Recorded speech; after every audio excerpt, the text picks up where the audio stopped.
Il y a mille et une manières dont nous cherchons à satisfaire le vide profond qui est en nous, car l'être humain est un puits vide qui a constamment besoin d'être rempli de délices. Quel est le délice véritable, profond et agréable qui peut satisfaire nos âmes malades? C'est Jésus le Christ, la parole de Dieu manifestée en chair. Sa parole est une épée qui donne la vie et qui fait mourir. Elle donne la vie aux morts et elle fait mourir les passions de nos chairs qui nous éloignent de la vie. Comme les fruits sortis de la verge d'Aaron, le message qui va suivre est un fruit sorti de la verge de Christ, crucifié sur le bois du calvaire. Attentifs soyons, et que toute la gloire soit à Jésus-Christ par le sang duquel nous échappons à l'enfer. Je suis vraiment heureux d'être là et je veux vraiment honorer mon Père dans la foi, l'évangile Jacques Amesson, qui m'a fait confiance et qui m'a donné ce privilège de me tenir devant cette auguste assemblée. C'est vraiment une grâce de se tenir devant vous. Ça fait plaisir. Que Dieu vous bénisse. Que Dieu vous bénisse abondamment. Amen. Père, nous te bénissons, nous te prions, Papa.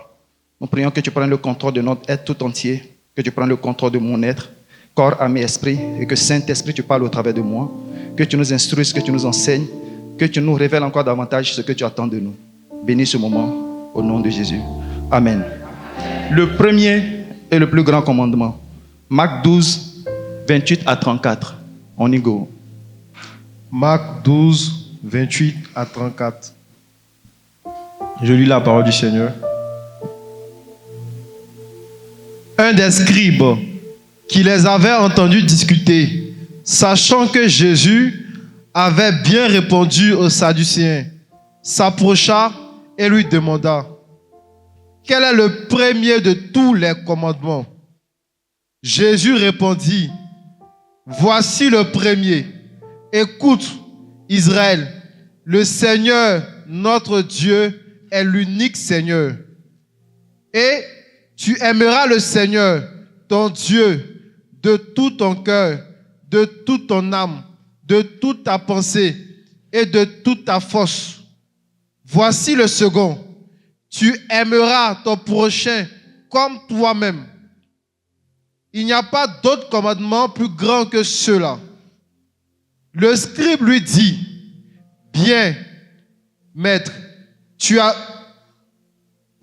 dit avec vérité que Dieu est unique et qu'il n'y en a point d'autre que lui, et que l'aimer de tout son cœur, de toute sa pensée, de toute son âme et de toute sa force, et aimer son prochain comme soi-même, c'est plus que tous les holocaustes et tous les sacrifices. Le verset 34. Jésus, voyant qu'il avait répondu avec intelligence, lui dit: tu n'es pas loin du royaume de Dieu. Et personne n'osa plus lui proposer des questions. Amen. Amen. Alors ici, voici les scribes, les pharisiens, les docteurs de la loi, les leaders religieux, au temps où Jésus est né, qui dirigeaient Israël de main de fer. Ils faisaient la pluie et le beau temps. Ils avaient par cœur la loi de Moïse.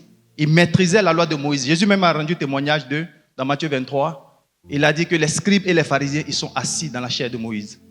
Donc, tout ce qu'ils disaient faisait office de loi. Tout le peuple devait se référer à eux, ou quoi que ce soit. Et ils détenaient le monopole de la vérité. Et s'il fallait se renseigner par rapport à quelque chose, il fallait forcément aller vers eux. On se rappelle à la naissance de Jésus, lorsque les mages sont venus en Israël et qu'ils ont demandé où est-ce que le roi des Juifs vient de naître. On veut l'adorer. Ils ont appelé les pharisiens pour avoir avec exactitude là où le Fils de Dieu est né. Et ils ont donné la localisation avec une précision chirurgicale. Et ils détenaient tout en Israël. En leur temps, il y avait deux écoles rabbiniques. Il y avait l'école d'Hillel, qui formait des juifs modérés, des juifs tempérés. Et il y avait l'école de Shammai, de qui est sorti Gamaliel, auprès de qui Paul a appris tout ce qu'il a appris. Et eux formaient des chrétiens, des juifs zélotes, des nationalistes, des racistes en quelque sorte, qui voulaient découdre avec l'autorité romaine. Et ces écoles étaient dirigées par eux, et ils avaient toutes les règles qui étaient mises en place. Voici Jésus qui vient, qui naît, qui ne va dans aucune de ces écoles. Jésus vient, il botte en touche toutes les règles établies par les leaders religieux. Il ne voulait pas avoir de problème, mais seulement à cause de son action, il a commencé à avoir tous les problèmes avec ses leaders. Il fallait avoir 50 ans pour commencer une œuvre religieuse en ce moment. Il fallait être marié, faire une preuve de quelqu'un qui dirige bien sa famille avant de diriger les autres. Jésus ne respectait aucune de ces conditions. Il a commencé son ministère à 30 ans. Il n'était pas marié. Et dans son ministère, il y avait des femmes. Ce n'était pas le cas de ces docteurs de la loi, de ces leaders religieux. Mais, malgré le fait qu'il ne respectait pas leurs conditions, il y avait des choses étranges qui se produisaient avec lui. Il y avait des miracles, il y avait des guérisons. Et tout le monde rendait témoignage de lui. Au point où on disait que jamais homme n'a parlé comme cet homme. Nous n'avons jamais vu pareille chose en Israël. Et c'est là que les problèmes de Jésus ont commencé. La haine et la jalousie des leaders religieux a commencé avec eux. Et ici, dans ce chapitre, la galaxie religieuse était réunie. Tous autant qu'ils sont. Eux tous. Les Sadducéens, les pharisiens, les scribes. Ils étaient réunis. Et ils avaient envie de découdre avec Jésus. Ils ne croyaient pas en lui, ils ne croyaient pas en son ministère. Publiquement, ils ne croyaient pas en lui. Mais officieusement, ils croyaient. Parce que Nicodème est venu vers lui, dans Jean 3, et il a dit que nous savons que tu es un docteur venu de Dieu. Parce que personne ne peut faire les miracles que tu fais si Dieu n'est avec lui. On le sait en secret. Mais publiquement, nous voulons ravir la gloire que tu nous as volée. Et Jésus savait que c'était des hypocrites. Il croyait, il savait très bien ce qui se passait. Et ici, il voulait en découdre avec Jésus. Jésus aussi voulait finir avec eux. Et oui, et donc ça a commencé avec des pharisiens qui sont venus et qui lui ont posé la question de savoir s'il fallait payer l'impôt à César, QCM, oui ou non. Et la sagesse d'en haut a vaincu la sagesse d'en bas. Et il leur a dit, montrez-moi la monnaie avec laquelle on paye l'impôt. Il dit, rendez à César ce qui est à César. Vous voulez me mettre en parole avec César, mais je suis plus sage que vous. Et après eux, il y a le deuxième groupe, les Sadducéens, qui ne s'entendaient pas avec les pharisiens. Parce que les pharisiens, eux, croyaient qu'il y avait la résurrection des morts. Les Sadducéens ne croyaient pas en cela. Et ils sont venus poser la question de savoir qu'il y avait une femme qui avait eu successivement 7 époux, qui sont successivement décédés, et elle aussi après elle est décédée. Et ils voulaient savoir, toi qui parles de la résurrection, à la résurrection des morts, de qui cette femme sera l'épouse, puisqu'elle les a eu tous comme époux. La réponse de Jésus a été une gifle. Parce qu'un leader religieux qui maîtrise les Écritures, Jésus lui dit, vous êtes dans l'erreur. Un leader religieux, vous êtes dans l'erreur. Parce que vous ne connaissez ni les Écritures, ni la puissance de Dieu. Oh, c'était choquant. Et ici, la portion qui nous intéresse, le scribe ayant vu la manière dont ses collègues ont été descendus, ne voulait pas parler. Et il est venu, il a posé une question à Jésus. Et une parenthèse, apprenons à poser des questions dans notre intimité avec le Seigneur. Vous allez voir que tous les grands enseignements qui ont été donnés suite à des questions qui ont été posées au Seigneur. Et il n'y avait aucun qui avait posé une question au Seigneur qui lui a dit que toi, je ne te réponds pas. Même ses détracteurs, il leur répondait, et nous ses enfants. Et nous ses enfants. Lorsque mon père m'a demandé de partager, je suis allé dans la prière, j'étais au Maroc tranquillement. Je devais passer un beau temps là-bas, aller à Marrakech, expérimenter les montagnes. Il m'a dit, tu partages le dimanche. J'ai écourté mon séjour. Je suis allé dans la prière. Seigneur, qu'est-ce que tu veux que je partage? Et il m'a parlé. Et donc, le scribe ici, il pose la question au Seigneur pour savoir, quel est le plus grand commandement? Quel est le plus grand commandement? Et ça, c'est la question que nous devons nous poser. Ce que nous devons chercher à faire pour Dieu, c'est la chose la plus grande. Et heureusement qu'il n'a pas posé la question à un pharisien ou à une kidam. Il a posé la question au Seigneur lui-même. Et le Seigneur lui dit que, pour répondre à la question, Jésus lui répondit au verset 29, voici le premier. Et il lui dit, écoute Israël, le Seigneur, notre Dieu, est l'unique Seigneur. Et après, maintenant, il lui dit, tu aimeras le Seigneur. Et ce passage que le Seigneur venait de donner n'était rien d'autre que ce que Dieu leur avait donné par Moïse, dans Deutéronome 6, le verset 1 à 4, qu'on va lire. Deutéronome 6, verset 1 à 4. Voici les commandements, les lois et les ordonnances que l'Éternel, votre Dieu, a commandé de vous enseigner, afin que vous les mettiez en pratique dans le pays dont vous allez prendre possession, afin que tu craignes l'Éternel, ton Dieu, en observant tous les jours de ta vie, toi, ton fils et le fils de ton fils, toutes ces lois et tous ces commandements que je te prescris, et afin que tes jours soient prolongés. Tu les écouteras donc, Israël, et tu auras soin de les mettre en pratique, afin que tu sois heureux et que vous multipliez beaucoup. Comme te l'a dit l'Éternel, le Dieu de tes pères, en te promettant un pays où coule le lait et le miel. Verset 4. Écoute, Israël, l'Éternel, notre Dieu, est le seul Éternel. Amen. Amen. Et voici Moïse en Deutéronome, qui est traduit en hébreu Devarim, ça veut dire les paroles, au soir de son départ, a rassemblé Israël et il leur rappelle tout ce que le Seigneur a vécu avec eux et ce que le Seigneur leur demande de faire. Il va bientôt partir et il leur dit que voici ce que le Seigneur a laissé comme commandement. Et dans ce qu'il a laissé, voici une parole qui dit: écoute Israël, le Seigneur, notre Dieu, le Seigneur est l'unique. Pourquoi? Parce que tout le peuple juif avait un arrière-plan égyptien. Il y avait de l'idolâtrie dans leur cœur. Mais lorsque Dieu s'est révélé à Moïse et que Moïse allait leur parler, Moïse leur a fait savoir que c'est vrai que nous avons connu un peuple qui avait des divinités éparses ici et là. Mais celui que nous adorons, celui que nous allons suivre, il est un.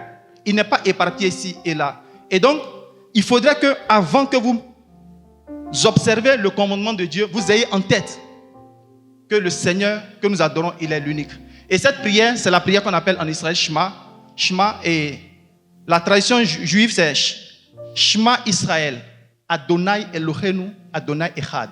Donc, écoute Israël, le Seigneur, notre Dieu, le Seigneur est un.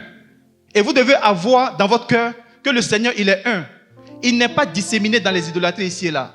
Et pour pouvoir adorer le Seigneur de tout ton cœur, voici une condition qu'il faut respecter. Il faut sortir de l'idolâtrie.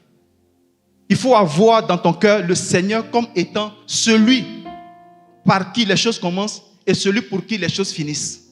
Le Seigneur, notre Dieu, le Seigneur est un. Et donc, si nous voulons aussi, nous, adorer le Seigneur de tout notre cœur, de toute notre âme, de toute notre pensée et de toute notre force, il faudrait que l'idolâtrie soit ôtée de nos cœurs. Dieu cherche des adorateurs, qu'il adore en esprit et en vérité. Et c'est quoi l'adoration? L'adoration, c'est tout ce que nous faisons qui a pour centre Dieu.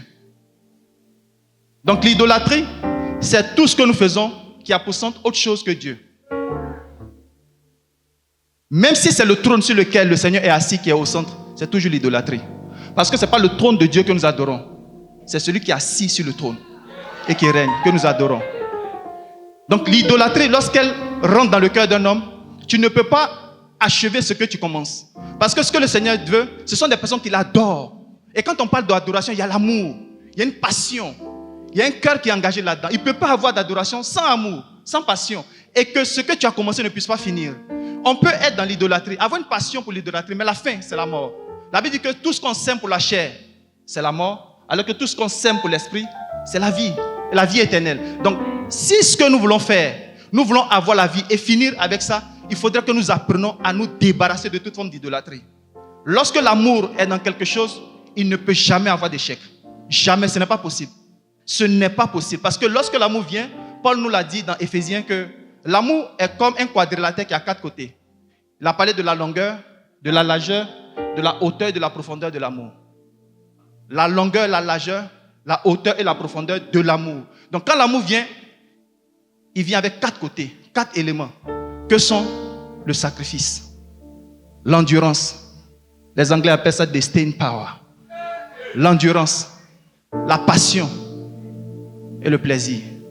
Lorsque l'amour vient avec ces 4 éléments. Le sacrifice, l'endurance, la passion et le plaisir. Souvent, il y a des gens qui m'appellent, qui me demandent: Tonton Folie, comment est-ce que tu fais pour toutes les matinales? Les prédicateurs se succèdent, mais tu es toujours là. Tu ne bouges pas. Comment est-ce que tu t'arranges? Et j'ai posé la question au Seigneur. Effectivement, je n'ai pas fait attention à cela. Et le Seigneur m'a dit que c'est parce que ton cœur, ta motivation est pure. Et que ce qui est à la base, c'est l'amour. Ce qui m'a poussé, mon père et moi, à pouvoir mettre en place la prière matinale, c'est un témoignage que je vais rendre, c'est que à ma conversion, moi, je n'aimais pas la prière. Donc, s'il y a quelqu'un qui est converti ici, qui a des problèmes avec la prière, Ce n'est pas une attaque. Tu as quelqu'un devant toi qui est passé par là. Et je n'aimais pas la prière. Et Dieu m'a fait grâce de me donner une aide, une épouse digne de son nom, qui a été et qui est toujours une aide pour moi. Et lorsqu'on devait dormir, en 2014, quand on s'est converti, lorsqu'on devait dormir, elle me dit, on va prier pour dormir, on va prier. Je lui dis, moi je suis fatigué, je dors. Et effectivement, je suis fatigué, je dors. Et par obéissance, par respect pour moi, elle dormait en même temps que moi, mais je ne savais pas qu'elle se réveillait après. Elle se réveillait après. 2014 jusqu'en 2016. Je ne sais pas combien de fois elle a fait ça. Je ne sais pas combien de fois. Elle l'a semé pendant un huplé de fois. Mais un jour, tout ce que tu fais aujourd'hui, ne te décourage pas. Continue, parce qu'il y aura un jour. Et un jour, je dormais profondément, climatiseur dans la chambre, et j'ai commencé à transpirer, et je me suis réveillé un coup. Et quand je me suis réveillé, je vois ma femme qui avait pratiquement sa main sur mon visage, en train de tchapa, tchapa, tchapa, tchapa, tchapa.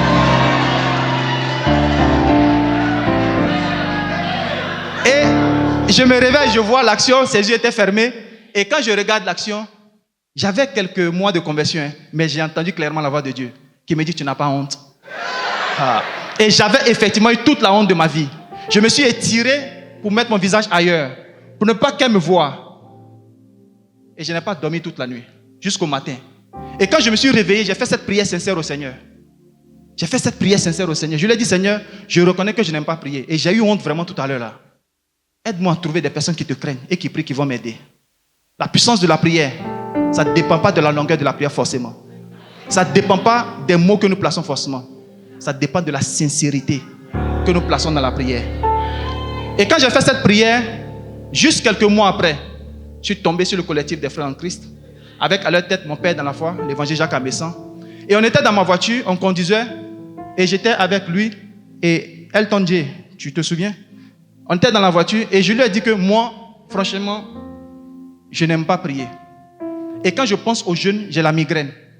Tu n'as pas un enseignement à me donner. Il m'a donné une parole de sagesse de moins de 10 secondes. Il m'a dit que si tu connais l'importance de quelque chose, tu seras prêt à tous les sacrifices pour obtenir cette chose. Et donc j'ai compris que mon problème, je ne connaissais pas l'importance de la prière. Et j'ai commencé à rechercher l'importance de la prière. Et quand j'ai découvert l'importance de la prière, les choses sont parties d'elles-mêmes. Aujourd'hui, voici moi au quartier. Et je me débrouille. Et c'est comme ça qu'on a mis en place la prière matinale. Et quand la prière matinale a été mise en place, dans ma tête, je dis que tous ceux qui sont convertis, qui n'aiment pas prier, ne le font pas exprès. Parce que je suis passé par là. Donc on peut ne pas aimer prier et finir par être un prieur, un esprit de prière. Donc on a mis en place cette œuvre-là. Et la motivation derrière, me concernant, c'est que tous ceux qui n'aiment pas la prière finiront par prier. Donc, puisque c'est ça ma motivation, le sacrifice est venu, l'endurance est là, le plaisir, je le fais avec plaisir. On était allé un jour au Sénégal, chez Maman Azoma. On a passé du temps avec les frères du Sénégal qui avaient soif. Et on a dormi à 2h du matin. Et mon père me disait, laisse quelqu'un d'autre gérer cette affaire-là. Toi, repose-toi. Je lui ai dit non, que c'est un sacerdoce, je vais le faire. Il dit, tu es sûr? Il dit, je vais le faire. Le lendemain, il s'est réveillé, il dit, qui a géré la prière matinale? Il dit, c'est moi. Mais comment est-ce que j'ai fait pour le faire? Je ne sais pas. Mais ce qui se passe, c'est qu'il y a un élément que Dieu m'a donné, qu'on appelle l'amour, qui est venu avec tous ces 4 côtés et qui me permet de pouvoir continuer sans relâche dans cette affaire. Et donc, lorsque l'amour de Dieu est dans ton cœur, c'est sûr que ce que tu commences, tu vas l'achever. Alors, pour savoir si tu n'es pas dans l'idolâtrie, c'est de te poser la question, de savoir pourquoi est-ce que tu fais ce que tu fais. Quelle est la motivation qui te pousse à faire ce que tu fais? Pourquoi est-ce que tu es à l'église aujourd'hui? Pourquoi est-ce que tu chantes? Est-ce pour le Seigneur? Parce que nous avons été créés par lui et pour lui. Nous avons été créés par lui et pour lui. Tout ce que nous devons faire doit avoir pour origine Dieu et pour finalité Dieu. C'est lui qui est l'auteur de notre foi et qui est le consommateur de notre foi. Si cette mentalité est en nous, ça nous délivre de l'idolâtrie. Et donc nous sommes déjà prêts à pouvoir observer le premier commandement. Et il a donné une deuxième condition qui est très capitale, que nous allons observer dans son échange avec le scribe. Et ça commence au verset 30. Au verset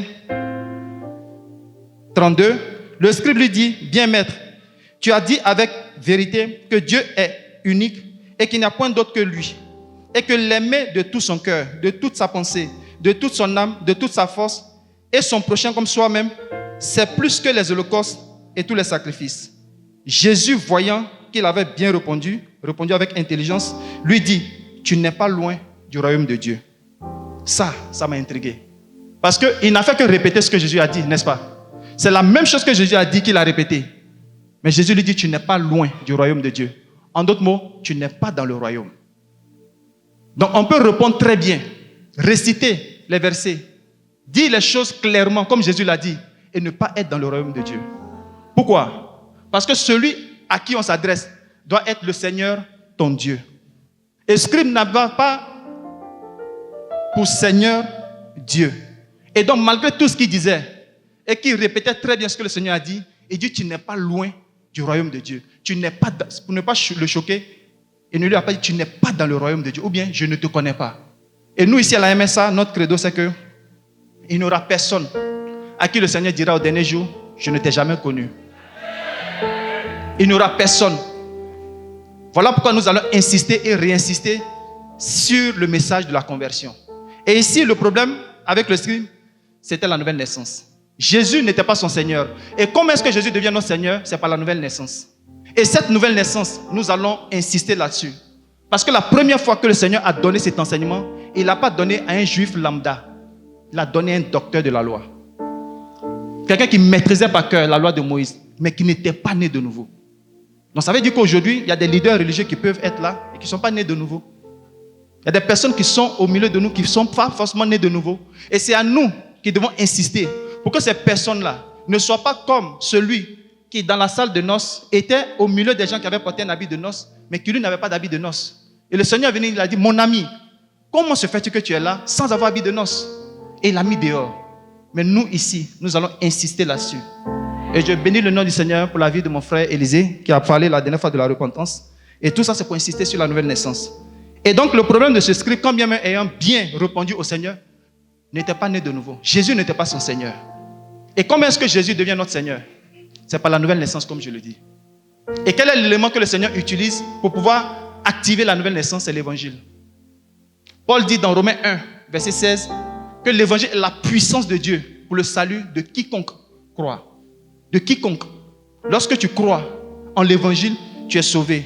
Et Paul va plus loin pour définir ce qu'est l'évangile. Dans 1 Corinthiens 15, le verset 1 à 4. 1 Corinthiens 15, le verset 1 à 4. Je vous rappelle, frères, l'évangile que je vous ai annoncé, que vous avez reçu, dans lequel vous avez persévéré, et par lequel vous êtes sauvés, si vous le retenez tel que je vous l'ai annoncé. Autrement, vous auriez cru en vain.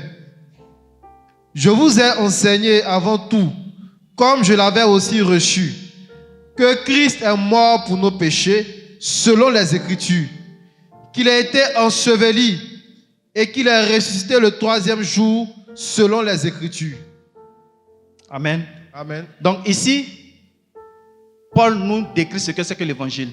En un mot, l'évangile, c'est la mort de Jésus au péché, l'ensevelissement de Jésus et la résurrection de Jésus. Donc lorsque nous croyons en l'évangile, nous aussi, nous devons vivre ces trois étapes. La mort au péché, l'ensevelissement et la résurrection. Et qu'est-ce que cela veut dire véritablement pour celui qui reçoit l'évangile de Dieu? Est-ce qu'il doit aller mourir à la croix? Non. Voici comment Paul nous aide. Dans Romains 6, le verset 1 à 4. Romains 6, du verset 1 au verset 4. Que dirons-nous donc?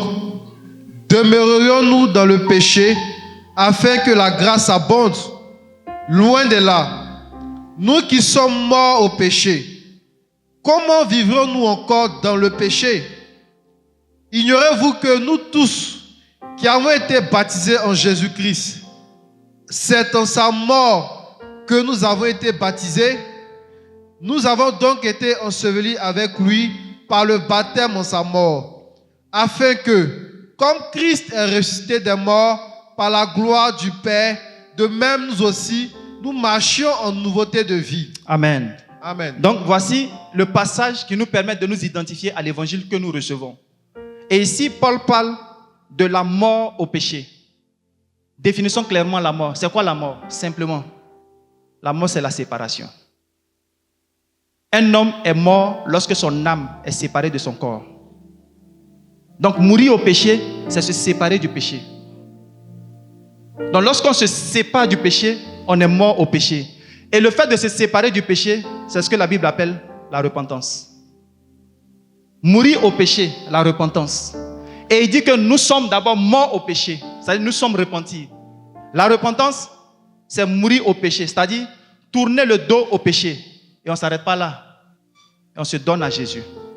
Donc lorsque tu tournes le dos au péché, que tu t'arrêtes là, ta repentance est comme pour Judas. Tu n'es pas totalement repenti. On se détourne du péché et on s'attache à Jésus. Et s'attacher à Jésus, c'est dire, à partir d'aujourd'hui, ma vie sera réglementée par la parole de Dieu.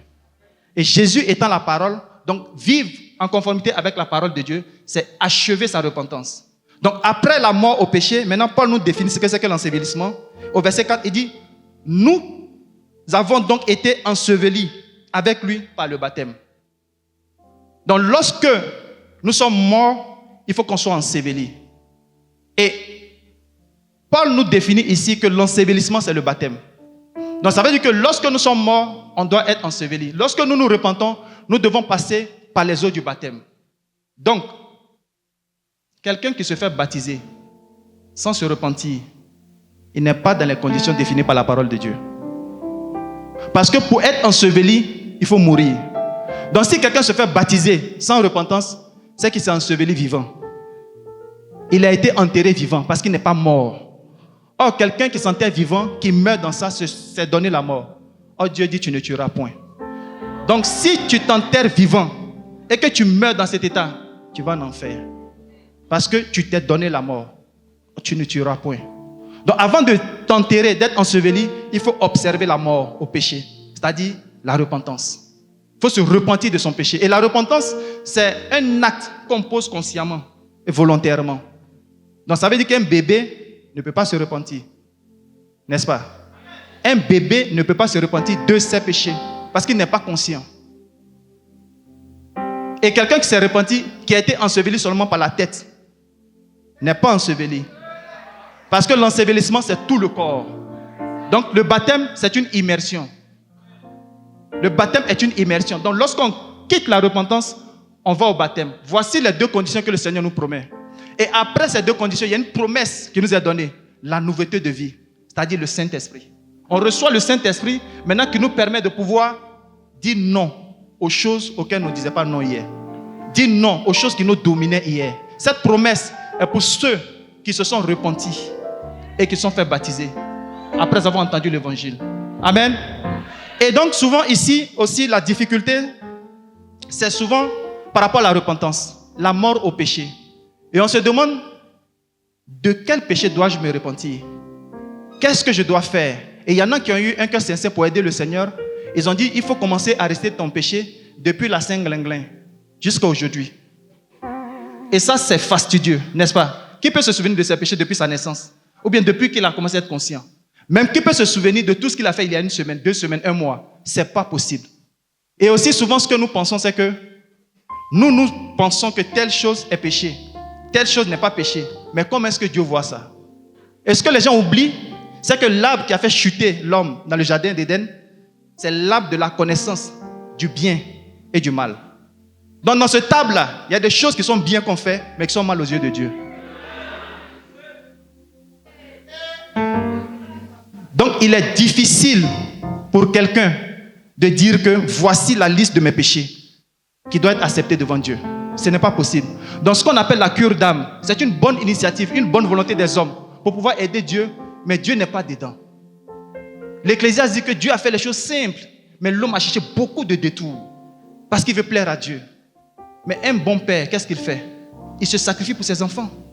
Il se bat pour ses enfants pour que les enfants fassent les choses simples. Donc pourquoi se donner tant de tournis pour vouloir obéir à Dieu et finir par être à côté de la plaque? Donc pour nous aider là, on va aller plus loin pour voir comment est-ce que le Seigneur veut que nous puissions vraiment expérimenter la nouvelle naissance. Et c'est vraiment capital. J'insiste là-dessus parce que sans cette condition-là, il est impossible d'observer le premier commandement. Je ne dis pas difficile, je dis impossible et je pèse mes mots. d'observer le premier commandement, c'est-à-dire aimer Dieu de tout son cœur. Vous allez voir ça à la fin. Si on n'est pas né de nouveau, on aura la volonté d'aimer Dieu, mais on ne pourra pas. Parce que l'élément qui te permet de le faire, tu ne l'as pas. Le Saint-Esprit, qu'on va voir à la fin. Donc ici, le Seigneur veut nous aider. En nous aidant à savoir c'est quoi mourir au péché. Et le problème, comme je le disais, c'est la définition du péché. La définition du péché. Nous appelons péché souvent le vol, le mensonge, souvent l'adultère, n'est-ce pas? Des choses que nous appelons péché. Mais comment est-ce que Jésus voit le péché? Qu'est-ce que Jésus appelle péché? Jean 16, le verset 7 au verset 9. Jean 16, le verset 7 au verset 9. Cependant, je vous dis la vérité. Il vous est avantageux que je m'en aille, car si je ne m'en vais pas, le consolateur ne viendra pas vers vous. Mais si je m'en vais, je vous l'enverrai. Et quand il sera venu, il convaincra le monde en ce qui concerne le péché, la justice et le jugement. Le verset 9. En ce qui concerne le péché, parce qu'il ne croit pas en moi. Répète le verset 9 s'il te plaît. Jean 16, verset 9. En ce qui concerne le péché, parce qu'il ne croit pas en moi. Voici le Seigneur Jésus qui définit ce que c'est que le péché. Il dit quand le Saint-Esprit va venir, il va faire 3 actions. Et la première action, c'est qu'il va convaincre le monde en ce qui concerne le péché. Et il dit le péché, c'est parce qu'il ne croit pas en moi. Il y a le péché et il y a les péchés. C'est le péché qui donne naissance au péché. Et le péché, c'est le fait de ne pas croire en Jésus. Et parce qu'on ne croit pas en Jésus, toutes les autres conséquences nous arrivent. Moi, je me rappelle, moi j'étais dans le vaudou, j'avais mes fétiches, il y avait tout ce qui était là, moi je parlais aux morts. Et je me rappelle que mon patron à l'époque était venu vers moi avec la Bible, une Bible bien noire. Il me montre dans Exode que Dieu interdit aux gens de parler avec les morts. Et mais c'est ton problème. Tu me montres la Bible, moi j'ai fait quoi la Bible? Tu me montres la Bible, Dieu interdit les gens de parler aux morts. Ça c'est ton problème.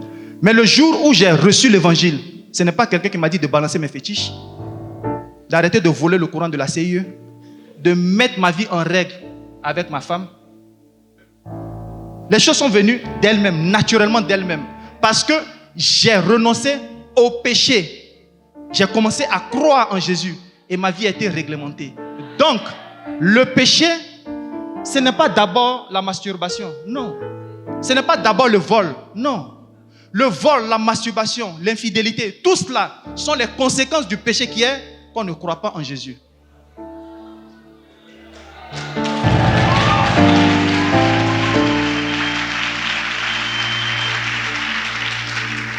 Et donc, comment est-ce qu'à partir de cette compréhension, le Seigneur résout le problème de la conversion? Romains 10, verset 9 au verset 10. Romains 10, du verset 9 au verset 10. Si tu confesses de ta bouche le Seigneur Jésus, et si tu crois dans ton cœur que Dieu l'a ressuscité des morts, tu seras sauvé. Car c'est en croyant du cœur qu'on parvient à la justice. Et c'est en confessant de la bouche qu'on parvient au salut. Relis encore. Romains 10, à partir du verset 9. Si tu confesses de ta bouche le Seigneur Jésus, et si tu crois dans ton cœur que Dieu l'a ressuscité des morts, tu seras sauvé. Car c'est en croyant du cœur qu'on parvient à la justice, et c'est en confessant de la bouche qu'on parvient au salut. Amen. Amen. Ici, l'évangile est mentionné. Nous avons vu dans 1 Corinthiens 15 que l'évangile, c'est quoi? La mort de Jésus au péché, son ensevelissement et sa résurrection. Et ici, il dit, si tu confesses de ta bouche le Seigneur Jésus, et si tu crois dans ton cœur que Dieu l'a ressuscité des morts. Donc si Dieu l'a ressuscité des morts, ça veut dire qu'il a été mort, il a été enseveli, il a été ressuscité. Donc l'évangile est là. Voici l'évangile qui est là.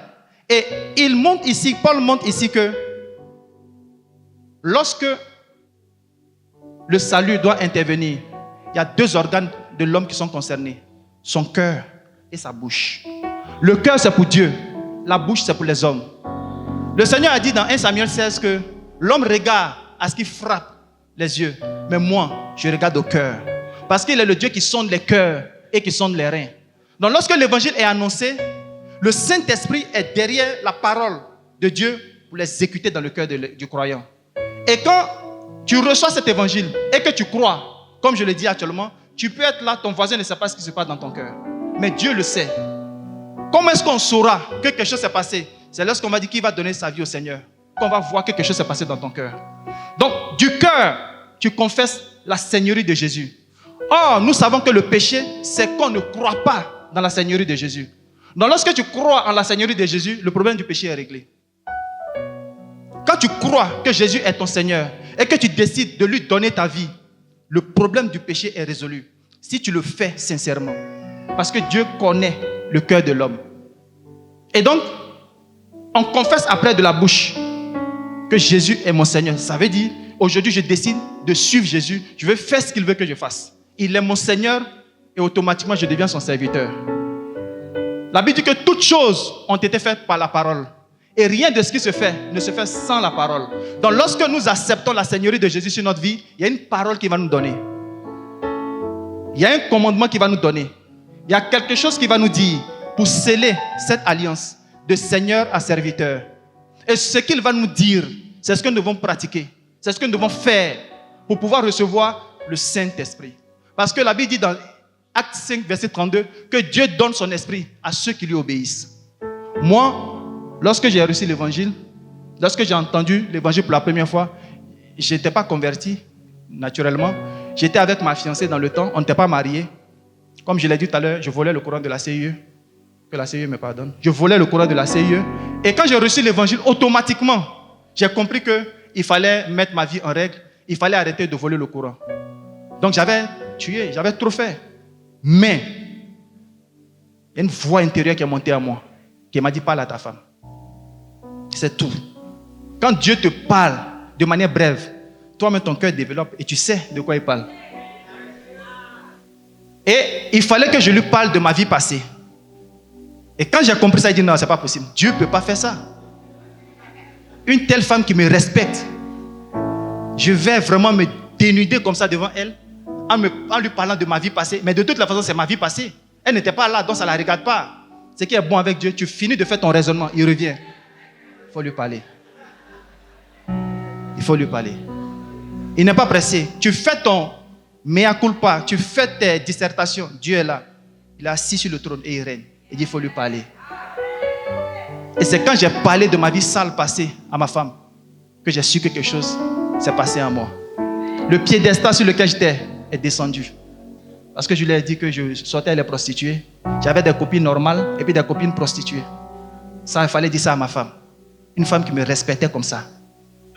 Qui ne m'appelle même pas par mon nom, qui m'appelle Seigneur. Jusqu'à aujourd'hui. Est-ce qu'elle va continuer? Si je lui dis ça, est-ce qu'elle va continuer à m'appeler comme ça? Mais quand j'ai parlé à ma femme, c'est là que j'ai expérimenté que quelque chose s'est passé dans ma vie.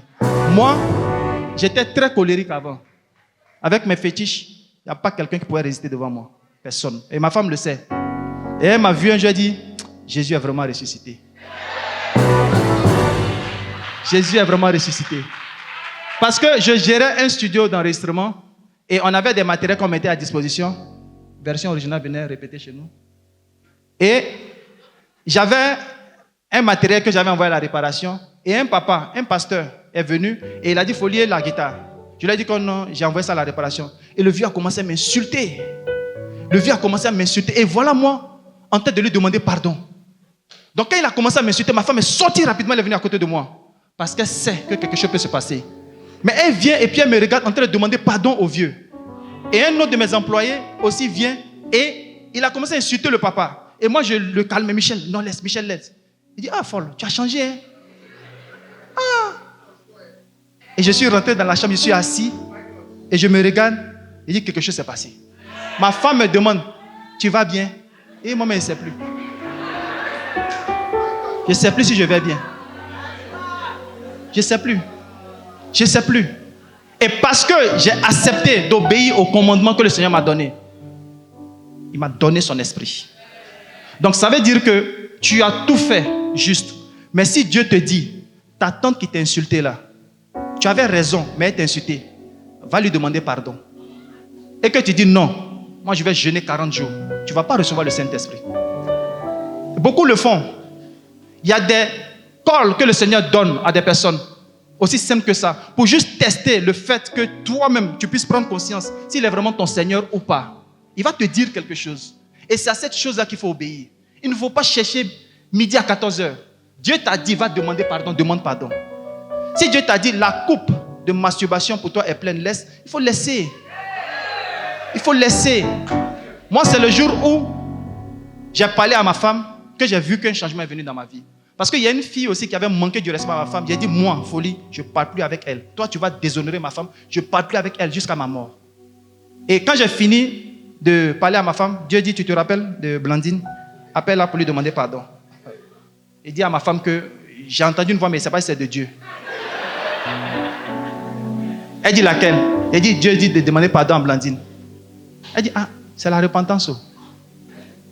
Donc j'appelle Blandine, je mets sur haut-parleur, je sais déjà à quelle sauce je serai mangé. Je mets sur haut-parleur, je dis, allô? Allô? Je t'écoute. Hein? Imaginez la suite. J'ai été copieusement lavé devant mon épouse, mais je n'ai pas eu honte.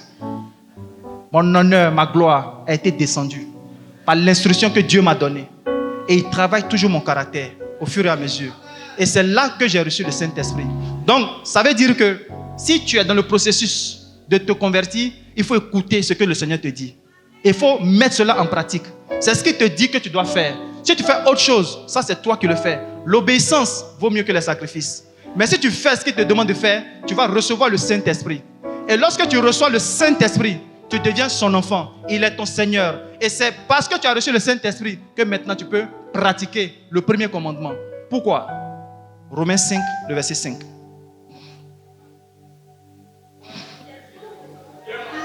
Amen. Romains 5, verset 5.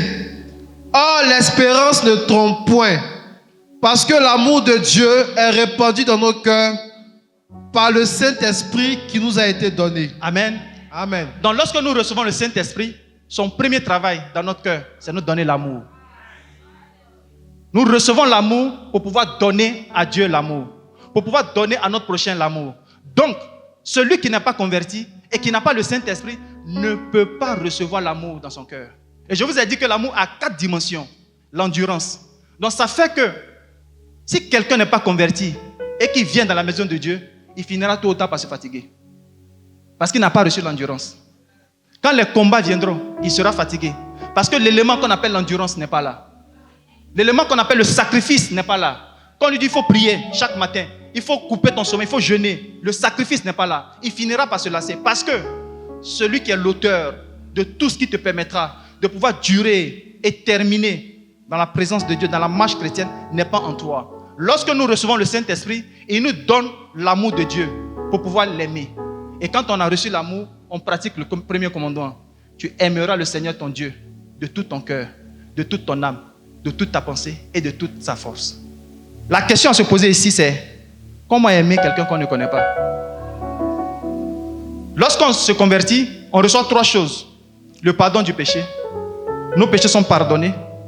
Nous recevons par là la nature de Dieu. Et Dieu fait une déclaration de sa bouche, selon Romains 5.1, que tu es justifié. Ça veut dire que Dieu te regarde comme si tu n'avais jamais péché. Voilà pourquoi quand l'accusateur vient, tu lui dis, sors de mon camp. C'est une affaire entre moi et mon Père. Le Père te regarde comme Jésus. Tu n'as jamais péché. Et tu reçois la vie éternelle. Et qu'est-ce que la vie éternelle? C'est qu'ils te connaissent, toi, le seul vrai Dieu, et celui que tu as envoyé, Jésus-Christ. Donc la vie éternelle qu'on a reçue, c'est la connaissance de Jésus. Parce que lorsque nous sommes sauvés, nous ne connaissons pas réellement celui qui nous a sauvés. Et Jésus ne veut pas que nous soyons ignorants de lui. Au point où un jour il demande aux disciples, que disent les gens au sujet du Fils de l'homme? Et ils disent que d'aucuns disent que tu es ceci, d'aucuns disent que tu es cela. Et il dit, et vous-même, que dites-vous que je suis? Donc Dieu nous demande, et nous-mêmes, qu'est-ce qu'on dit de lui? Quelle est la connaissance qu'on a de lui? Donc après avoir reçu le Saint-Esprit, c'est là que le combat commence. C'est là que la marche commence. Et la première des choses, c'est de chercher à connaître celui qui nous a sauvés. Et pour le connaître, je vais citer 4 plateformes à partir desquelles on peut apprendre à connaître le Seigneur. D'abord, les Écritures. Luc 24, versets 44 à 46.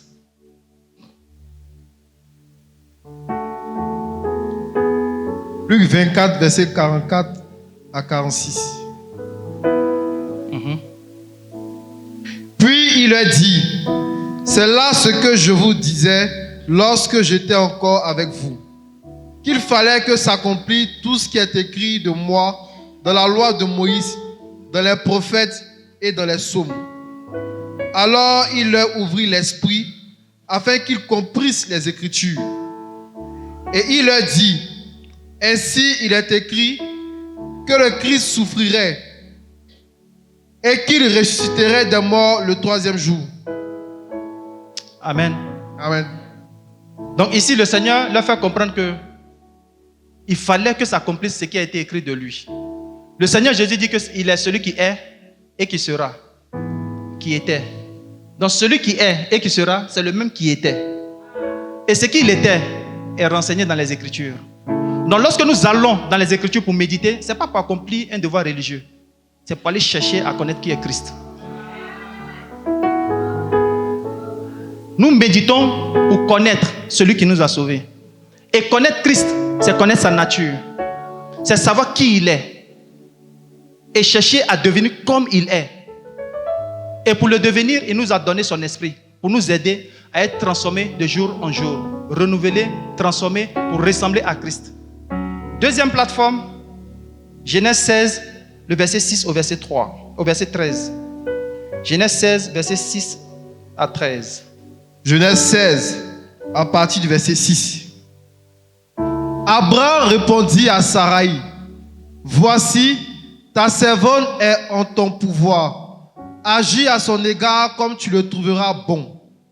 Alors Saraï la maltraita et Agar s'enfuit loin d'elle. L'ange de l'Éternel la trouva près d'une source d'eau dans le désert, près de la source qui est sur le chemin de Shur. Il dit, Agar, servante de Saraï, d'où viens-tu et où vas-tu? Elle répondit, je fuis loin de Saraï, ma maîtresse. L'ange de l'Éternel lui dit, retourne vers ta maîtresse et humilie-toi sous sa main. L'ange de l'Éternel lui dit, je multiplierai ta postérité et elle sera si nombreuse qu'on ne pourra la compter. Verset 11.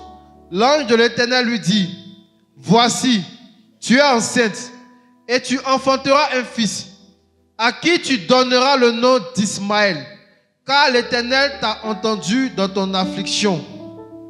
Il sera comme un âne sauvage, sa main sera contre tous et la main de tous sera contre lui. Et il habitera en face de tous ses frères. Elle appela Alta El-Roi, le nom de l'Éternel qui lui avait parlé. Car elle dit, ai-je rien vu ici après qu'il m'a vu? Amen. Voici une expérience qu'Agar vient d'avoir avec Dieu. Elle était à un endroit où elle était dans la déserte. Elle avait soif. Elle n'avait pas de quoi boire. Elle était désespérée. Et pendant qu'elle était là, il y a une expérience qu'elle a vécue. Dieu l'avait vue. Elle pensait être seule dans cet endroit alors que Dieu la voyait. Et lorsque Dieu l'a vue, elle-même, elle a baptisé Dieu. Elle lui a donné un nom. Et la manière de connaître Dieu, ce sont les noms que les hommes lui ont donnés dans l'Ancienne Alliance. Quand les hommes avaient une expérience avec Dieu, ils voyaient une nature, un caractère de Dieu. Lorsque Dieu guérit, il appelait Yahweh Rapha. Lorsque Dieu pourvoit à leurs besoins, il l'appelait Jireh. Donc, l'expérience que tu vas avoir avec Dieu va te permettre de pouvoir le nommer. S'il est fidèle dans ta vie, tu vas l'appeler fidèle et véritable.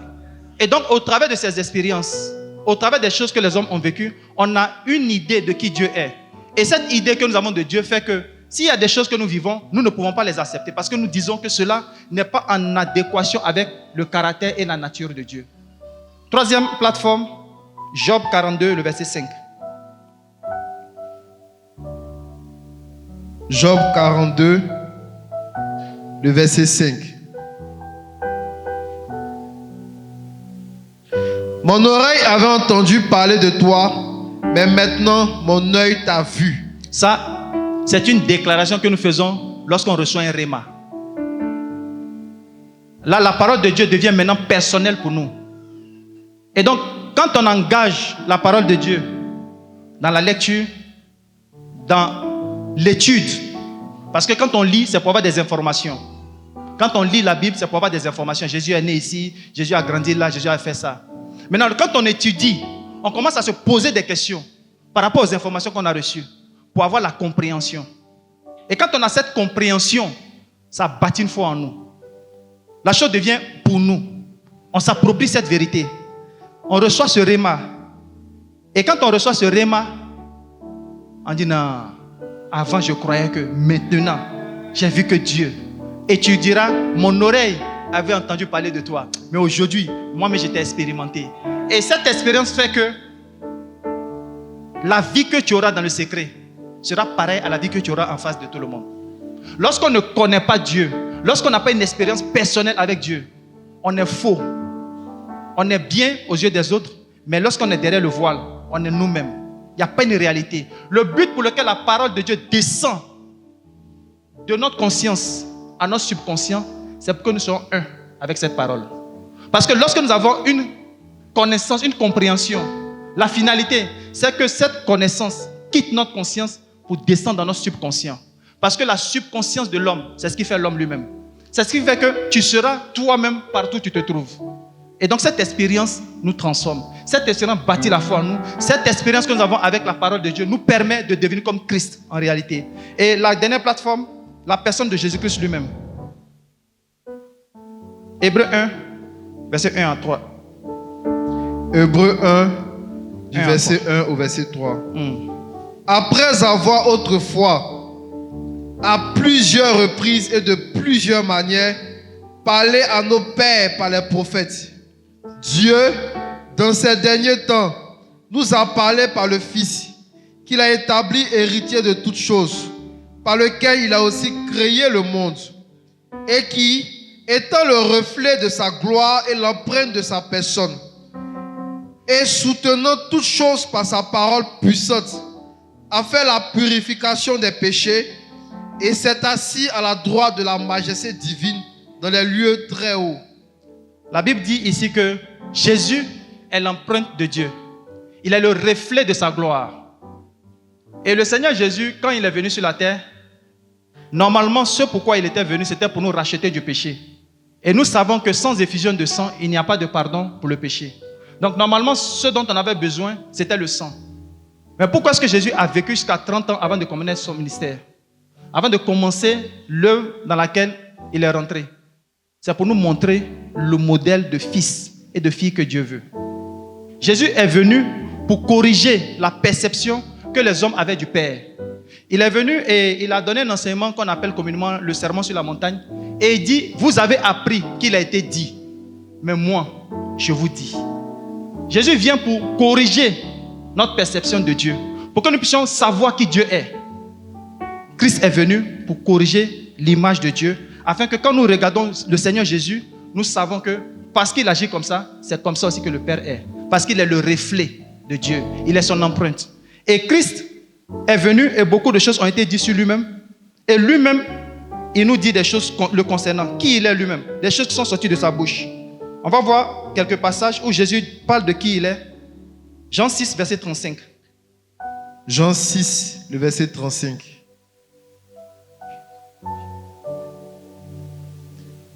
Jean 6, verset 35. Jésus leur dit, je suis le pain de vie. Celui qui vient à moi n'aura jamais faim, et celui qui croit en moi n'aura jamais soif. Voici ce que Jésus dit qu'il est. Il dit, il est le pain de vie. Si tu cherches à avoir la vie, ce n'est pas dans les choses dans lesquelles on était hier. C'est Christ lui-même.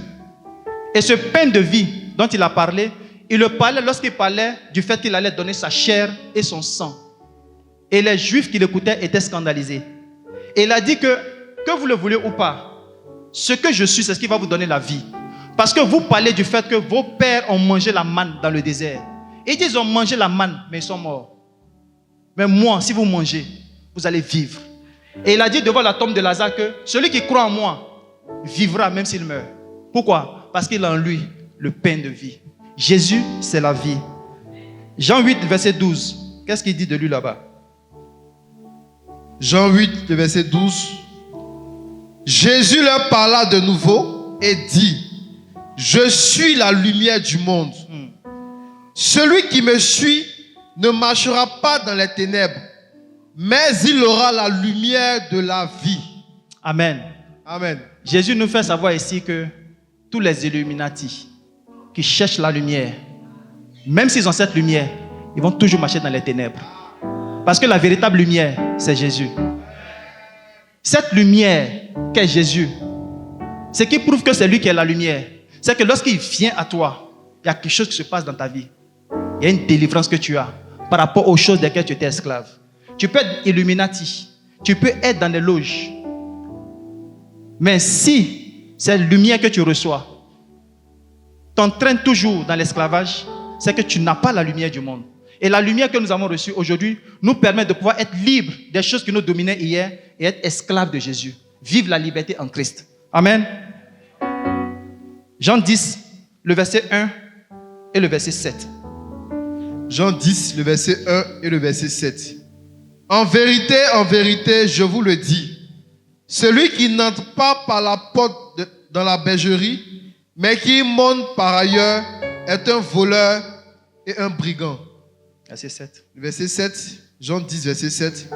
Jésus leur dit encore: en vérité, je vous le dis, je suis la porte des brebis.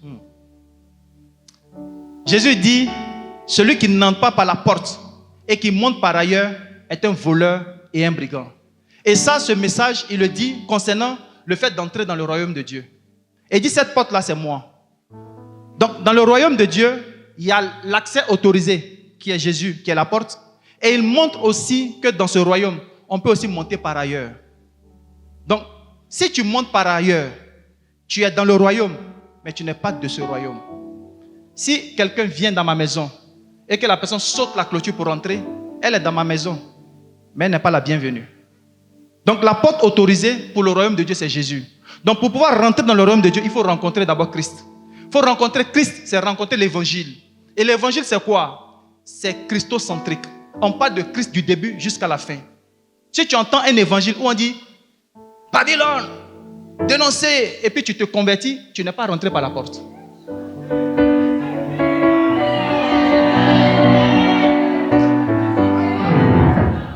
La porte, c'est ce que Jésus a fait pour nous. Il est mort pour nous au péché, il a été enseveli, il est ressuscité. C'est ce que nous devons entendre. Pas quelque chose qui glorifie un homme, quelque chose qui glorifie Jésus.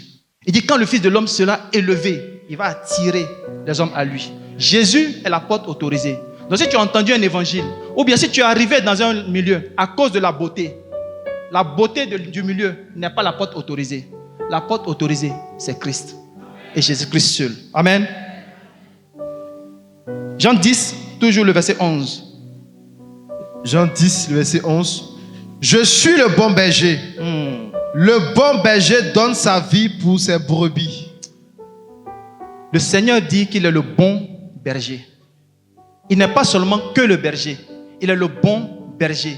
Et le berger, son rôle, c'est de conduire les brebis. Et lui seul, il sait où emmener les brebis pour que les brebis soient nourris. Si Jésus est ton berger, peu importe ce que tu souffres, compte sur lui. Espère en lui. S'il est ton berger, sache que tu as en face de toi un bon berger. Il peut y avoir un mauvais berger, un berger passable, mais Jésus dit, je suis le bon berger. Peu importe ce que tu souffres aujourd'hui, attache-toi à cette vérité qui est sortie de sa bouche. Parce que lui-même, il dit, je suis le chemin, la vérité et la vie. Si Jésus est ton berger, ne t'inquiète de rien. Si Jésus est ton berger, peu importe ce que tu vis, tu vas triompher. Si Jésus est ton berger, il va te mener au bon pâturage. Si Jésus est ton berger, il va te mener au pâturage des pâturages qui est la vie éternelle. Jésus est le bon berger. C'est lui qui nous conduit. C'est lui qui nous mène partout où on va. Peu importe ce que tu vis, peu importe ce que tu traverses, Jésus est ton leader. Jésus est au-devant de toi. Et tu dois t'attacher à lui et marcher selon ses principes. Et quand tu demeures dans ses principes, sois sûr qu'à l'issue, tu auras la vie. Et la vie en abondance. Et qu'est-ce que Jésus continue de dire de lui? Apocalypse 22, le verset 13. Apocalypse 22, le verset 13. Je suis l'alpha et l'oméga, le premier et le dernier, le commencement et la fin. Ok, ici on va faire un petit exercice. Il dit, il est le premier et le dernier. Donc, si on prend les Écritures et qu'on prend le premier livre, le premier chapitre, le premier verset, ça donne quoi? Genèse 1, le verset 1. Genèse 1, le verset 1. Au commencement, Dieu créa les cieux et la terre. Amen. Amen. Au commencement, on voit qui? On voit Dieu. Dieu qui a créé le ciel et la terre. Jésus dit qu'il est le premier et puis il est le dernier. Donc, on va faire le même exercice. On va prendre le dernier livre, le dernier chapitre, le dernier verset. Ça donne quoi? Apocalypse 22, verset 21. On s'en va. Que la grâce du Seigneur Jésus soit avec tous. Amen. Amen. Que la grâce de qui? Du Seigneur Jésus. Ça veut dire que le Dieu qui au commencement a créé toutes choses, c'est le Seigneur Jésus.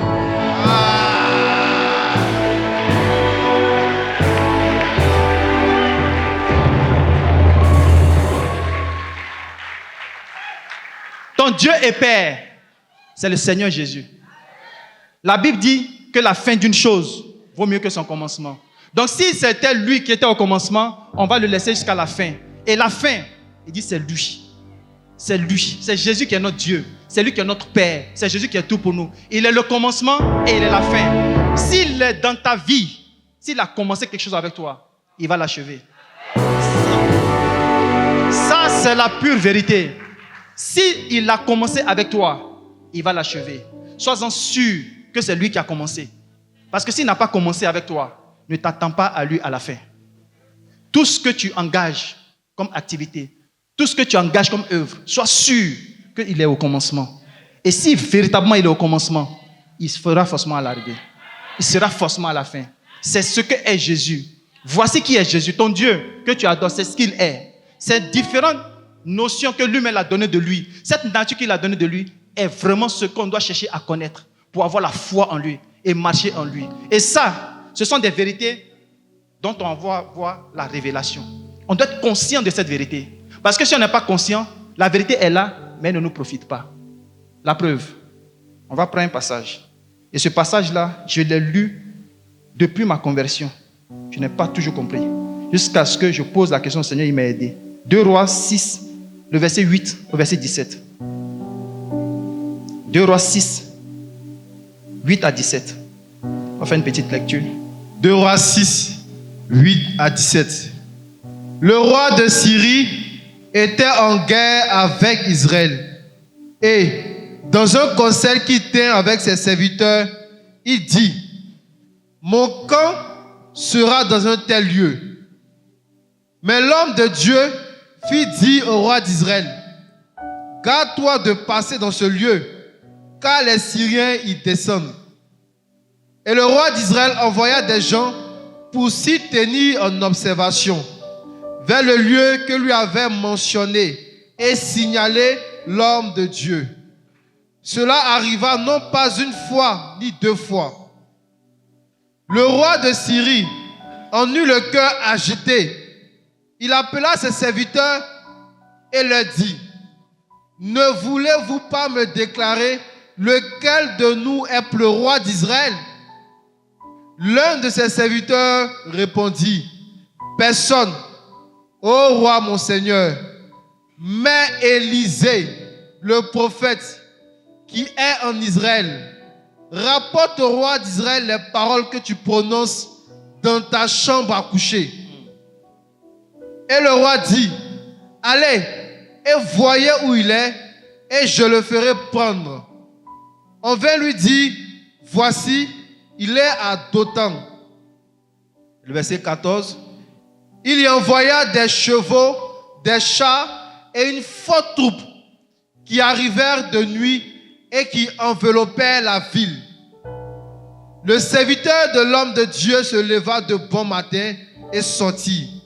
Et voici, une troupe entourait la ville avec des chevaux et des chars.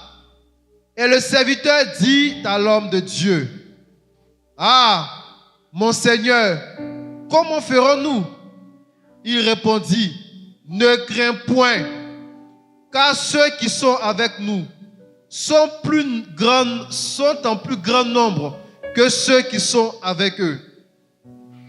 Élisée pria et dit: Éternel, ouvre ses yeux pour qu'il voie. Et l'Éternel ouvrit les yeux du serviteur qui vit la montagne pleine de chevaux et de chars de feu autour d'Élisée. Amen. Amen. Ce dernier verset m'a toujours fatigué.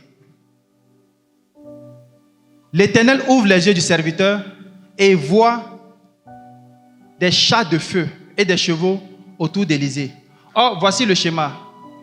Il y avait Élisée et son serviteur qui étaient entourés par l'armée ennemie et l'armée ennemie elle-même entourée par l'armée du Seigneur, n'est-ce pas? Mais comment se fait-il qu'on dise que l'armée de Dieu était autour d'Élisée? Qui s'est déjà posé cette question-là? L'armée de Dieu était autour d'Élisée. Oh, il y avait Géasi. Même si on ne parle pas des ennemis, il y avait Géasi, il était avec Géasi. Mais pourquoi il n'est pas autour de Géasi? Vous voulez savoir? De la même manière que dans les évangiles, on dit Jésus a nourri 5000 hommes, sans compter les femmes et les enfants. De cette même manière, si tu n'es pas conscient de la vérité de Dieu, tu ne seras pas compté. Si tu n'es pas conscient de la vérité de Dieu, quand bien même c'est ton héritage, tu ne vas pas en bénéficier. Élisée avait une conscience. Et la conscience qu'il avait, c'était que de la même manière que les montagnes entourent Jérusalem, c'est comme ça aussi que l'Éternel entoure son peuple. Élisée était conscient de cette vérité. Donc quand il voit les ennemis, il sait que la parole qui dit que l'Éternel entoure son peuple, lui il est entouré. Donc étant conscient de cette vérité est pour lui seul. La conscience est la matrice par laquelle les bénédictions spirituelles sont enfantées dans nos vies. Si la vérité de Dieu est là et que tu n'en es pas conscient, elle ne sera pas ton partage. Élisée était conscient de cette vérité. Donc ça veut dire que tout ce que le Seigneur a dit de lui, là, c'est notre héritage. Mais si on n'en est pas conscient, ça sera une vérité biblique pour nous. Une vérité qui est assise dans les lieux célestes et qui n'est pas notre partage. Donc, ce pourquoi on a reçu le Saint-Esprit, c'est de faire en sorte que ces vérités, nous puissions les méditer et que cela puisse descendre dans notre conscience et devenir notre partage. Donc si par exemple Jésus dit « Je suis la résurrection et la vie », donc ça veut dire qu'en moi il y a la résurrection. Donc normalement ma vie de prière ne doit pas mourir. Même si elle est morte, elle doit ressusciter la vie de prière. Amen. Même si ma charité meurt, elle doit ressusciter. Tout ce qui est mort en nous doit ressusciter. Parce qu'en moi habite la résurrection et la vie. La résurrection et la vie. La résurrection et la vie. La Pâque en fait, ce n'est pas un événement, hein. Ce n'est pas une fête. Hein. La résurrection et la vie, c'est un être. C'est Jésus lui-même. Il a dit à Marie, ton frère ressuscitera. Elle dit, je sais. Il va ressusciter au dernier jour. Il dit, non, ce n'est pas fait de jour, c'est l'homme. Je suis la résurrection et la vie. Où je suis, c'est là que la résurrection commence. Donc s'il est en toi, ce qui est mort, si tu crois en lui, ressuscite. Ce qui est mort en toi ressuscite. Amen. Et la conscience de ces vérités va nous permettre de pouvoir réaliser tout ce qu'il a promis qu'il va te faire pour nous. Tu aimeras le Seigneur ton Dieu de tout ton cœur, de toute ton âme, de toute ta force et de toute ta pensée. Et comment y arriver? Voici une formule qu'il nous donne. 1 Jean 4, le verset 19. Après avoir su tout ce qu'on a su de Jésus, maintenant voici la formule qu'il nous donne pour pouvoir l'aimer de tout notre cœur. 1 Jean 4, verset 19. 1 Jean 4, verset 19. Pour nous l'aimons parce qu'il nous a aimés le premier. Voici comment l'histoire de l'amour avec Dieu commence. Nous l'aimons, pas à cause de ce que nous faisons pour lui. Nous l'aimons parce qu'il nous a aimé le premier. Et comment est-ce qu'il nous a aimés? Dieu a tant aimé le monde qu'il a donné son Fils. Il n'y a pas de plus grand amour que celui qui donne sa vie pour ses amis. Pour avoir une bonne compréhension profonde de l'amour de Dieu, il faut aller à la croix. Il faut voir ce qu'il a fait pour toi à la croix. Ça, c'est une question personnelle. Qu'est-ce que Jésus a fait pour toi à la croix? Et à la croix, c'est pourquoi il est venu. Matthieu 1, 21 dit, tu mettras au monde un fils, et c'est lui qui va délivrer son peuple de ses péchés. Et à la croix, il est venu traiter le problème du péché. Nous l'aimons parce qu'il nous a aimé le premier. Ah, moi j'aime Jésus. Ah, je l'aime. Ah, je l'aime. Il m'a aimé vraiment le premier. Si je me tiens devant vous aujourd'hui, c'est parce que Jésus m'a aimé. Moi, je dis souvent que quand je vois mon alliance, je dis Jésus est vraiment vivant. Jésus est vraiment vivant. Un homme qui peut être fidèle. Le 9 octobre, ça va faire mes petites 10 années de mariage. Je suis avec mon épouse.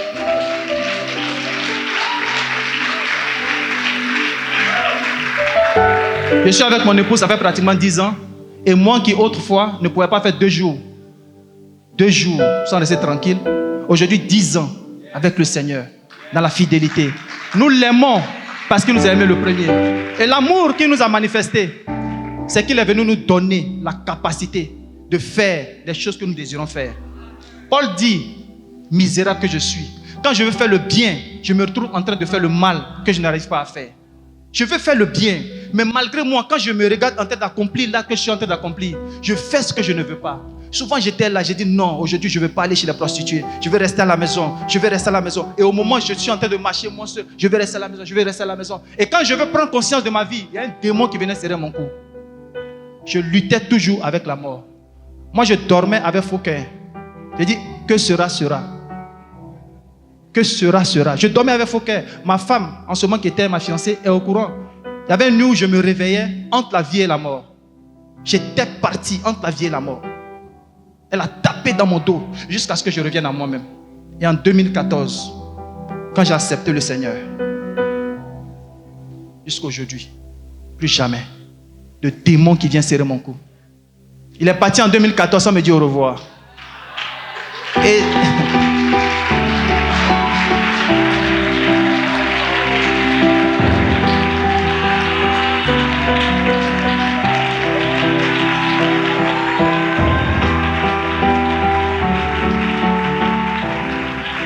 ce démon est parti en 2014 sans me dire au revoir. Je ne savais même pas, j'avais oublié.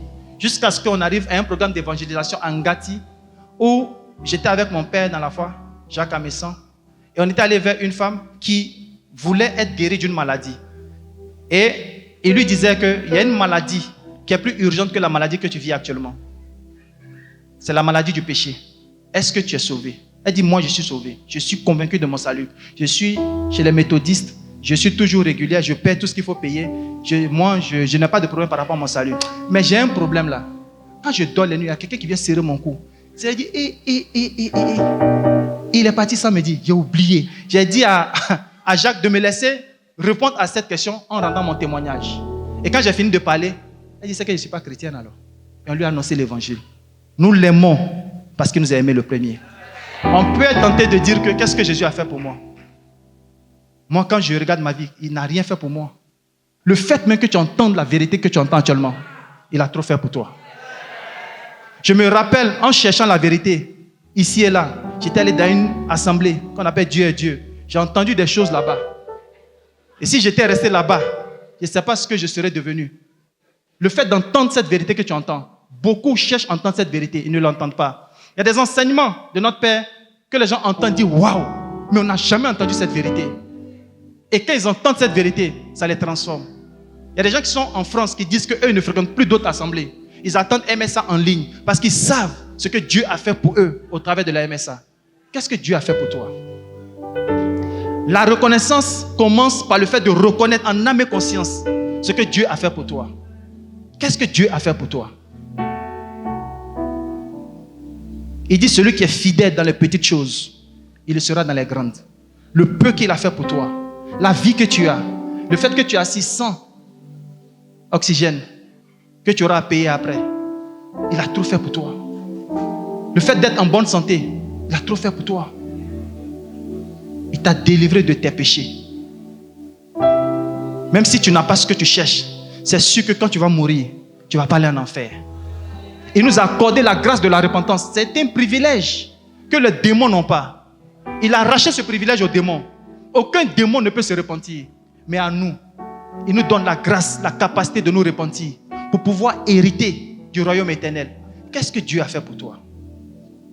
Quand il a guéri le fou de Gadara et que le fou venait avec lui, il lui a dit non, retourne chez tes siens et dis ce que Dieu a fait pour toi. Qu'est-ce que Dieu a fait pour toi? L'amour de Dieu commence par cette vérité. Quand je m'assois et je regarde d'où il m'a tiré, il y a un seul mot qui sort de ma bouche. Tu es l'amour manifesté. Jésus est l'amour manifesté. Jésus est l'amour manifesté. Qu'est-ce que Dieu a fait pour toi? Qu'est-ce que Dieu a fait pour toi? Ne cherche pas à regarder au-dessus de l'échelle pour dire qu'il y a des choses que je cherche que je n'ai pas. Regarde pas au-dessus de l'échelle. Beaucoup m'appellent la joie. Et ça, je le suis. En toute franchise. Je suis malade et fou d'amour pour Dieu. Mais ce n'est pas tout ce que je cherche que j'ai. Mais est-ce que ça peut tuer mon amour pour Dieu? Jamais. Comme disait le prophète Jadot, never. Impossible. Impossible. Qu'est-ce que Dieu a fait pour toi? Mon frère, ma soeur, qu'est-ce que Dieu a fait pour toi? Pose-toi cette question. Pose-toi, analyse avec franchise et honnêteté. Qu'est-ce que Dieu a fait pour moi? C'est là que l'amour commence à naître. L'amour manifesté. Lorsque le Seigneur voit que pour le peu qu'il a fait pour toi, tu es reconnaissant, il te dira, bon et fidèle serviteur, viens et rentre dans la joie de ton maître. Lorsque le peu qu'il t'a donné, ce talent qu'il t'a donné, tu vas l'enterrer et que tu dis, tu es méchant, je sais que tu es sévère, il va dire, méchant serviteur, tu es ingrat, tu es méchant. Avec tout ce que j'ai souffert pour toi à la croix, avec tout ce que j'ai fait pour toi, ne regardons pas au-dessus de l'échelle pour regarder ce que nous n'avons pas. Regardons en dessous. Il y a des personnes qui envient notre position. Il y a des choses que nous avons que certains voudraient avoir qui n'ont pas. Mais parce que nous regardons en haut, la convoitise monte dans notre cœur. Regardons en bas pour glorifier Jésus. Qu'est-ce que Dieu a fait pour toi? Et cela commence lorsqu'on commence à contempler l'œuvre de la croix. Lorsqu'il était là sur la croix et qu'il avait soif et qu'il avait dit que non, je ne vais pas boire, je dois achever cette course pour que mon fils et ma fille soient sauvés. La Bible dit que le Seigneur était dans la tourmente. Mais Hébreu dit que lorsqu'il a vu la joie qui lui a été réservée de voir des âmes naître dans le royaume de Dieu, il dit, je suis prêt à aller jusqu'au bout. Je suis prêt à aller jusqu'au bout. Jésus a souffert ce qu'il a souffert pour nous permettre aujourd'hui, toi et moi, de pouvoir le recevoir l'évangile afin de pouvoir être avec lui. Mais cela commence par la reconnaissance. La Bible dit, soyez toujours reconnaissants. Ce que Jésus a fait pour toi, si tu n'en es pas reconnaissant, tu ne peux pas l'aimer de tout ton cœur, de toute ton âme et de toute ta pensée. J'aime le Seigneur et je continuerai de l'aimer. Je continuerai de l'aimer. Si je me mets à vous dire ce qu'il a fait pour moi, on ne va pas finir aujourd'hui. Mais une seule chose que je garde dans mon cœur, c'est que peu importe ce que je vis aujourd'hui, je suis assuré que si je meurs, je suis avec lui. Parce que je connais ma vie dans l'intimité. Je connais ma vie dans l'intimité. Je connais ma vie dans l'intimité. Toutes choses ont été créées par lui et pour lui.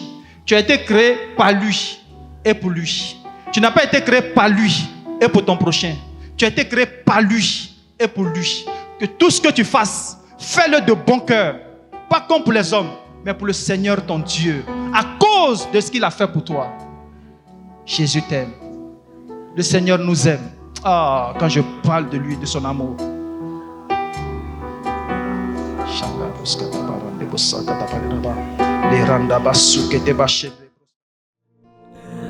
Moi, je ne quitterai pas ce lieu sans t'avoir vu. Moïse t'a vu, Moïse t'a vu.